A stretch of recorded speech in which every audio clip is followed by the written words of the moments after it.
당신이 가장 사랑하고 소중히 여기는 사람이 당신의 진심을 무시하고 있다면 어떤 감정을 느낄 것 같나요? 상대방의 말 한마디에 상처받고 내가 가진 모든 노력이 부정당하는 듯한 기분. 그 아픔을 견딜 수 있을까요? 우리는 가족이라는 이름으로 서로를 기대며 살아갑니다. 특히 부모와 자식의 관계는 세상에서 가장 특별하다고 말합니다. 하지만 그 관계 속에서도 어느 날 문득 상대방이 나를 무시한다는 느낌이 들 때 그 무게는 말로 표현할 수 없을 만큼 고통스럽습니다. 오늘 방송에서는 이런 질문을 던지고 싶습니다.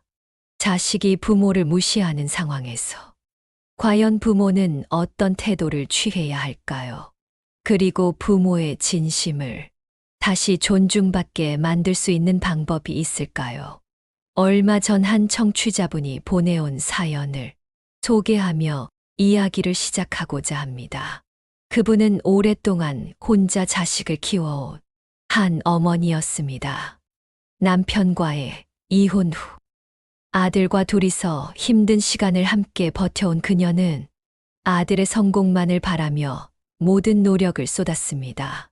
학원비를 벌기 위해 야근과 아르바이트를 반복하며 자신의 삶의 대부분을 아들에게 내어주었습니다. 하지만 최근 그녀는 아들로부터 생각지도 못한 말을 듣고 큰 충격에 빠졌습니다. 엄마는 아무것도 모르잖아. 그러니까 그냥 가만히 좀 있어. 그녀는 이 말을 듣는 순간 그동안 자신이 쌓아왔던 모든 것이 한순간에 무너지는 듯한 기분을 느꼈습니다. 자신의 모든 노력이 아들에게는 아무 의미 없는 것처럼 느껴졌기 때문입니다. 어머니는 아들의 태도가 어디서부터 비롯되었는지 고민했습니다. 그리고 깨닫게 되었습니다. 자신이 아들에게 너무 많은 것을 해주며 늘 아들의 의견을 최우선으로 존중해 왔지만 정작 자신은 그 과정에서 존중받지 못했다는 사실을요. 그녀는 말했습니다. 내가 아들을 너무 사랑한 나머지 스스로의 존엄성을 잃어버린 것 같아요. 이 이야기는 많은 부모님들에게 익숙하게 들릴지도 모릅니다. 우리는 사랑하는 사람에게 헌신하며 그들을 위한 모든 것을 다해줍니다. 하지만 그 결과로 존중받기는커녕 때로는 무시당하고 상처받는 상황에 처하기도 합니다. 다음으로 이런 상황에서 우리가 어떤 말을 해야 할지에 대해 이야기해 보겠습니다. 어머니의 경험을 통해 얻을 수 있는 교훈과 철학적인 관점에서 해결책을 찾아보려 합니다. 어머니는 자신의 아들을 위해 모든 것을 해왔습니다. 그 과정에서 아들에게 필요한 것을 채워주고자 했었지만 정작 그녀는 자신의 목소리를 내는 법을 잊어버렸습니다. 이런 상황에서 자식은 무의식적으로 부모를 당연한 존재로 여길 수 있습니다. 특히 한쪽의 헌신이 지나치게 크면 상대방은 그것을 고마움이 아니라 권리로 착각하기 쉽습니다. 여러분도 이런 경험이 있지. 누군가를 위해 최선을 다했는데 돌아오는 것은 감사가 아니라 무관심일 때 말입니다. 그럴 때 우리는 무엇을 해야 할까요? 다시 존중받기 위해 필요한 것은 무엇일까요? 먼저 어머니는 아들에게 단호한 경계선을 설정해야 했습니다. 사랑은 무조건적인 헌신이 아니라 상대방이 나를 존중하게 만드는 과정이어야 합니다. 철학자 칸트는 말했습니다. 인간은 결코 수단이 아니라 목적이어야 한다. 부모 또한 자식을 위해 희생하는 존재로만 머물러서는 안 됩니다. 자식에게도 부모를 한 개인으로 존중할 의무가 있습니다. 사연 속 어머니는 아들의 말에 큰 상처를 받았지만 스스로 돌아보며 중요한 결단을 내렸습니다. 그녀는 아들과 대화를 나누기로 결심했습니다. 아들에게 이렇게 말했습니다. 나는 너를 사랑하고 너를 위해 많은 것을 포기했지만 내가 너에게 존중받지 못한다면 그 사랑은 지속될 수 없다. 그 말에 아들은 처음에는 불편해했지만 어머니의 진지한 태도와 단호한 말에 자신의 행동을 돌아보게 되었다고 합니다. 어머니는 자신이 받은 상처를 감추지 않았습니다. 그러나 동시에 아들에게 원망이나 비난이 아닌 대화를 통해 문제를 해결하려는 태도를 보였습니다. 여기서 중요한 점은 부모가 자식에게 자신의 감정을 표현하는 방법입니다. 많은 부모가 자식을 무조건적으로 보호하거나 혹은 그 반대로 강하게 질책하는 방식을 선택합니다. 그러나 중요한 것은 자식이 부모의 감정을 이해하고 자신의 행동이 가져온 결과를 느끼게 하는 것입니다. 여러분이라면 이런 상황에서 어떻게 대처했을까? 자식을 향한 무한한 사랑 속에서도 스스로를 지키기 위한 단호함을 유지할 수 있었을까요? 이번에는 또 다른 사례를 통해 부모와 자식 간의 관계에서 존중을 회복하는 방법을 조금 더 구체적으로 살펴보겠습니다. 김영철 씨는 평생을 성실하게 일하며 가족을 위해 헌신해 온 가장입니다. 그는 자식들에게 부족함이 없도록 최선을 다했습니다. 특히 첫째 아들은 영철 씨의 자부심이자 가장 큰 기대를 받는 존재였습니다. 하지만 아들이 대학에 진학하고 독립하면서 두 사람 사이에는 보이지 않는 거리가 생기기 시작했습니다. 아들은 점점 대화에 흥미를 잃고 아버지를 무시하는 듯한 태도를 보이기 시작했습니다. 영철 씨는 그런 아들의 행동에 상처를 받았지만 어떻게 문제를 해결해야 할지 몰라 스스로를 탓하며 침을 삼켰습니다. 그러던 어느 날 아들의 말 한마디가 그의 마음을 완전히 무너뜨렸습니다. 아버지는 왜 그렇게 구시대적이세요? 그렇게 계시면 안 돼요. 아들의 냉소적인 말투에 영철 씨는 크나큰 모멸감을 느꼈습니다. 그는 밤새 고민하다 다음 날 아들과 솔직하게 대화를 나누기로 결심했습니다. 그는 아들에게 이렇게 말했습니다. 나는 내가 나를 어떻게 생각하든 내가 너를 사랑한다는 사실은 변하지 않는다. 하지만 나는 너의 존경을 받을 자격이 없는 사람인가? 내가 지금까지 살아온 시간은 너에게 무의미한 것인가? 이 말에 아들은 잠시 당황한 듯 했지만 곧 차분히 자신의 생각을 이야기하기 시작했습니다. 아들은 아버지가 자신에게 기대하는 무게가 부담으로 인해 반감을 가지게 되었다고 털어놓았습니다. 영철 씨는 아들의 이야기를 경청하며 자신의 태도에도 문제가 있었음을 깨달았습니다. 그는 자신의 감정을 아들에게 솔직히 표현했지만 동시에 아들의 입장도 이해하려고 노력했습니다. 이 대화를 통해 두 사람은 서로의 마음을 조금씩 열기 시작했습니다. 영철 씨는 아들에게 너무 높은 기대를 하기보다 그의 선택을 존중하고 지지하는 방법을 배우기로 했습니다. 아들은 아버지의 삶을 더 깊이 이해하며 존경의 마음을 되찾게 되었습니다. 이 사례는 단순한 부모와 자식 간의 갈등이 아니라 서로의 관점과 기대치를 재조정하는 과정에서 얼마나 깊은 이해와 대화가 필요한지를 보여줍니다. 부모는 자식을 향한 무조건적인 사랑뿐만 아니라 스스로를 존중받아야 할 존재로 자식에게 인식시킬 필요가 있습니다. 그렇지 않으면 관계는 점점 기울어지고 결국 양쪽 모두에게 상처를 남기게 됩니다.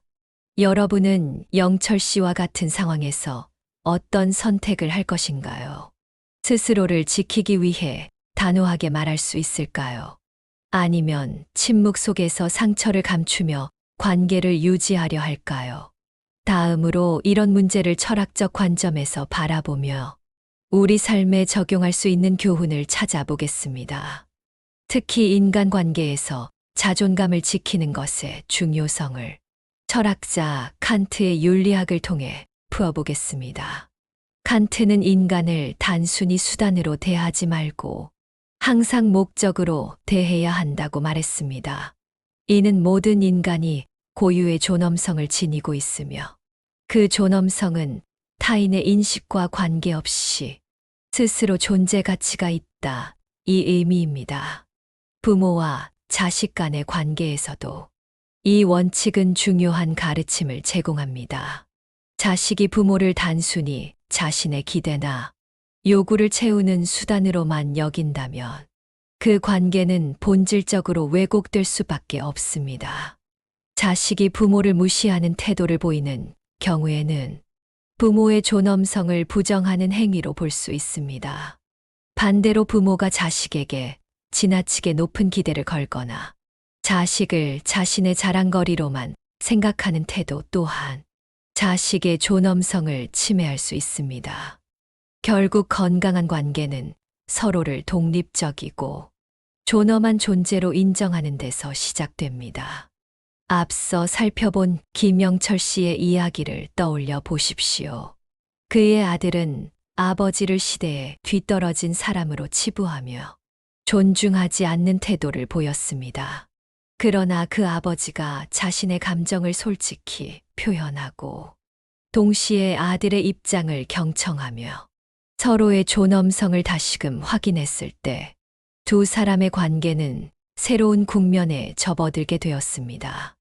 이 과정에서 중요한 것은 한쪽이 완전히 양보하거나 침묵하지 않았다는 점입니다. 대화는 양방향이어야 하며 그 속에서 서로의 생각과 감정을 진지하게 다루는 태도가 필요합니다.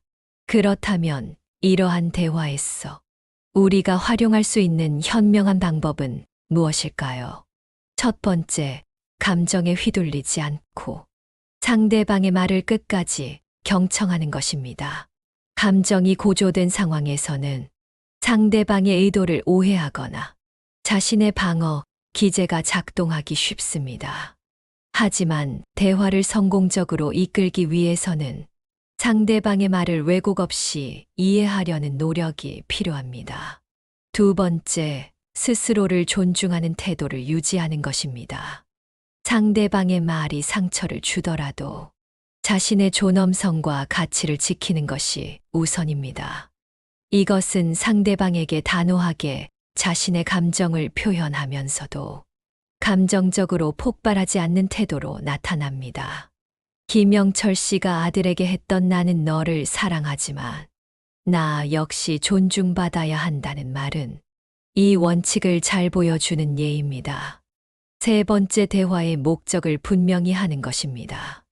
단순히 상대방을 설득하거나 자신의 입장을 강요하려는 것이 아니라 서로의 입장을 이해하고 건강한 관계를 회복하는데 초점을 맞추어야 합니다. 이 목적이 분명할 때 대화는 불필요한 감정 소모를 줄이고 건설적인 방향으로 나아갈 수 있습니다. 칸트의 윤리학은 우리에게 자신과 인의 존엄성을 지키며 관계를 맺는 방법에 대해 중요한 통찰을 제공합니다. 부모와 자식 간의 관계뿐만 아니라 모든 인간 관계에서의 원칙을 적용할 수 있다면 우리는 서로를 더 깊이 이해하고 존중할 수 있는 기반을 마련할 수 있을 것입니다. 심리학자 마셜 로젠버그 제시한 비폭력 대화법은 이를 이해하는데 아주 유용한 도구가 됩니다. 비폭력 대화는 상대방을 공격하거나 비난하지 않고 자신의 감정과 욕구를 솔직히 표현하며 상대방의 입장도 존중하는 대화 방식입니다. 이 방법은 갈등 상황에서도 관계를 개선할 수 있는 가능성을 열어줍니다. 특히 부모와 자식 간에 생길 수 있는 세대 차이, 기대 차이로 인한 갈등을 해결하는데 매우 효과적입니다. 우선 비폭력 대화법의 핵심을 살펴보겠습니다. 첫 번째는 관찰입니다. 상대방의 행동을 객관적으로 바라보고 판단이나 해석을 배제하는 것입니다. 예를 들어 자식이 부모의 말을 무시할 때, 너는 항상 나를 존중하지 않아라는 말보다는 내가 내 말을 들으면서 반응하지 않는 모습을 보니 나는 무시당하는 느낌이 든다고 표현하는 것이 좋습니다. 이러한 방식은 상대방이 방어적으로 반응하지 않도록 도와줍니다. 두 번째는 감정의 표현입니다. 자신이 느끼는 감정을 정확히 전달해야 합니다. 이때 중요한 것은 책임을 전가하지 않고 자신의 감정을 스스로 느끼고 있다는 점을 명확히 하는 것입니다. 앞선 예를 다시 살펴보면 나는 너 때문에 화가 나가 아니라 나는 내 반응이 없을 때 속상하고 내가 존중받지 못한다는 느낌을 받는다 라고 말하는 것입니다. 이렇게 하면 상대방은 부모가 단지 비난하려는 것이 아니라 감정을 솔직히 공유하려는 것으로 이해하게 됩니다. 세 번째는 욕구를 드러내는 것입니다. 자신의 행동이 아니라 어떤 욕구를 충족시키고 싶은지 이야기해야 합니다. 예를 들어 나는 내가 내 말을 진지하게 들어주고 내가 존중받는다고 느끼고 싶어라는 식으로 말하면 상대방도 그 욕구를 이해하고 행동을 조정할 기회를 가질 수 있습니다. 네 번째는 요청입니다. 구체적이고 실행 가능한 요청을 해야 합니다. 앞으로 나를 존중해줘라는 추상적인 요구보다는 내가 말할 때 눈을 보고 대답해 줬으면 좋겠다 같이 분명하고 실행 가능한 행동을 요청해야 합니다. 이러한 비폭력 대화법은 갈등을 해결할 뿐만 아니라 서로의 감정을 더 깊이 이해하고 존중할 수 있는 관계를 만들어 줍니다. 앞서 언급된 김영철 씨의 사례에서도 이 방법이 적용될 수 있습니다. 그가 아들에게 자신의 감정을 솔직히 표현하고 그에 따른 욕구를 명확히 전달하면서 구체적인 행동을 요청했다면 더욱 효과적인 대화가 되었을 것입니다. 그러나 현실에서 이를 실천하는 것은 결코 쉬운 일 아닙니다. 특히 부모와 자식 간의 관계에서는 오랜 시간 형성된 기대와 감정적 얽힘이 대화를 방해하는 요소로 작용할 수 있습니다. 따라서 이러한 대화법을 익히는 데는 꾸준한 연습과 인내가 필요합니다. 스스로를 돌아보고 상대방의 입장에서 상황을 바라보는 훈련이 필수적입니다. 이제 청취자 여러분에게 묻고 싶습니다. 여러분은 최근 자녀와의 대화에서 상대방의 감정과 욕구를 얼마나 잘 이해하려고 노력하셨어요? 또한 자신의 감정을 얼마나 솔직히 표현했는지 생각해 보십시오. 이러한 질문을 통해 스스로를 돌아보고 보다 나은 대화를 시작할 수 있을 것입니다. 다음으로는 구체적인 사례를 통해 이 대화법이 실제로 어떻게 작동하는지 살펴보고 더 나아가 관계의 깊이를 회복하는 방법을 논의하겠습니다. 이번에는 비폭력 대화법이 실제 사례에서 어떻게 적용될 수 있는지 구체적으로 살펴보겠습니다. 먼저 한 부모님의 이야기를 소개하겠습니다. 이 부모님은 고등학생 아들과의 관계에서 큰 어려움을 겪고 있었습니다. 아들이 집에 들어오면 인사를 하지 않고 대화도 거의 하지 않았습니다. 학교와 학원을 오가는 동안 단답형의 대화만 오갔고 어떤 날은 완전히 침묵 속에서 하루를 보내기도 했습니다. 부모님은 아들이 자신을 무시한다고 느끼며 점점 감정적으로 상처받았습니다. 그러던 어느 날 부모님은 아들과 진지하게 대화를 시도했습니다. 하지만 대화의 시작은 비난이었다. 부모를 이 정도로 무시하는 아들이 어디 있겠니? 이런 말은 아들을 더 방어적으로 만들었고 결국 대화는 서로의 감정을 폭발시키는 싸움으로 끝났습니다. 이 상황에서 부모님은 좌절감을 느꼈지만 자신의 대화 방식을 되돌아보는 계기가 되었습니다. 부모님은 이후 비폭력 대화법을 배우고 이를 활용하기로 결심했습니다. 다음 대화에서는 자신의 감정과 욕구를 중심으로 접근했습니다. 내가 집에 들어올 때 아무 말 없이 지나가면 나는 조금 외롭고 섭섭한 마음이 들어. 내가 원하는 건 우리가 서로 더 가깝게 해. 대화할 수 있는 시간이 많아지는 거야. 혹시 집에 들어올 때 인사를 해 줄 수 있겠니? 부모님의 말투와 표현은 이전과는 확연히 달랐습니다. 아들은 처음에는 반응이 없었지만 며칠 뒤부터는 천천히 변화를 보였습니다. 집에 들어오며 짧게나마 인사를 하기 시작했고, 때로는 학교에서 있었던 일을 부모님과 나누기도 했습니다. 비록 그 변화가 드라마틱하지는 않았지만 부모님은 아들과의 관계가 조금씩 회복되고 있음을 느낄 수 있었습니다. 이 사례는 우리가 비폭력 대화법을 실천할 때 상대방이 곧바로 변화하지 않을 수도 있음을 보여줍니다. 하지만 꾸준히 이러한 방식을 유지한다면 상대방에게 변화의 씨앗을 심을 수 있습니다. 상대방이 부모님의 진심 어린 감정을 느끼고 자신의 행동을 다시 생각해보는 기회를 제공하는 것이 이 방법의 핵심입니다. 또 다른 예로 어느 젊은 어머니가 초등학생 딸과의 갈등을 해결했던 경험을 이야기해 보겠습니다. 딸은 방 청소를 하지 않아서 어머니와 자주 충돌했습니다. 어머니는 딸에게 너는 왜 이렇게 게으르니? 이 방은 돼지 우리 같아라는 말을 반복했습니다. 딸은 어머니의 말을 듣고도 방 청소를 하지 않았고 갈등은 반복되었습니다. 어느 날 어머니는 비폭력 대화법을 적용하기로 결심했습니다. 내 방이 이렇게 어지럽혀져 있을 때 나는 정리가 안 된 것 같아 마음이 불편해. 나는 내가 방을 깨끗게 정리하면 더 편안하고 기분 좋을 것 같아. 오늘 저녁 시간에 함께 방 청소를 할 수 있을까? 어머니는 감정을 솔직히 표현하고 딸에게 구체적인 요청을 했습니다.